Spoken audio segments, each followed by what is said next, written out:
درباره ونزوئلا اعلام کردن که اصلا نگران نباشید، ما برنامه‌ریزی کردیم ونزوئلا نفت هم به جایی میخواد بفروشه، پولش مستقیما واریز بشه به خزانه آمریکا. آقا شما رفتی اونجا براندازی کردی، ربایش انجام دادی دیگه. حالا براندازی که البته نکرده، نظم همون نظم قبلی، رفتی ربایش انجام دادی، بعد به اپوزیسیونش هم که صلح نوبل دادی، بعد تاکیدم کردی که اپوزیسیونش قهرمانه و مردمش رو باید آزاد بکنیم و زندانهای مادورو رو باید ببندیم و این داستان‌ها. الان مگه نفتش نباید بره تو جیب ونزوئلا؟ براندازی کردی، نظامو ساقط کردی، نه نتونستی، ولی ربایش انجام دادی دیگه. مگه نباید بره تو جیب مردم ونزوئلا؟ یا مثلا تو جیب اپوزیسیونش مگه نباید بره؟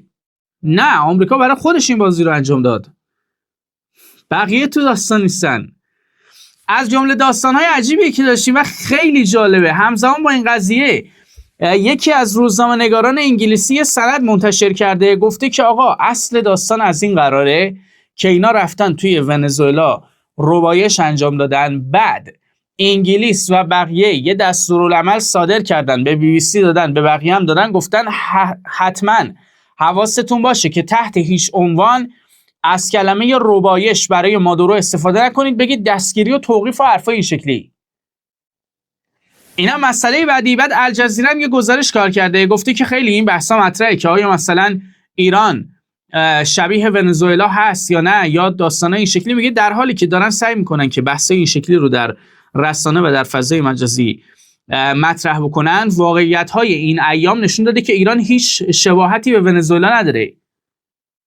حالا من میگم آقا چرا میگی ایران شباهتی به ونزوئلا نداره؟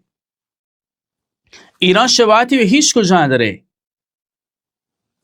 روسیه ازش کشتی توقیف کردن، اومد یه بیانیه صادر کرد، گفتش که مثلا محکوم میکنیم و کارتون خیلی بد بوده، و بعد بیانیه‌اش که همچین چیزی بود که مثلا خیلی بدی و کارت بد بوده و تنش رو زیاد میکنه.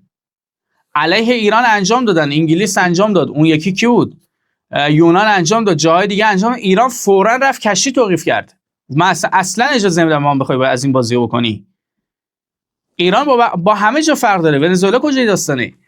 بعد در کنار این گزارش‌ها بسیار جالب، ما گزارش‌های دیگری هم داشتیم. مثلا المیادین اومده یه گزارش کار کرده، حالا توی این گزارش توضیح داده، گفته که این کاری که اینا انجام دادن یه معرکه‌ای بود که باعث شده تازه اتفاقات ونزوئلا شروع بشه و نگفتن به آمریکا در قاره آمریکا و همچنین به ونزوئلا ونزوئلا جدی بشه. اینم از جمله اخباری است که داشتیم و خدمت شما دوستان عزیز عرض بکنم که در کنار این اخبار در جاهای دیگر هم مسائلی بوده، چین، ژاپن، کره شمالی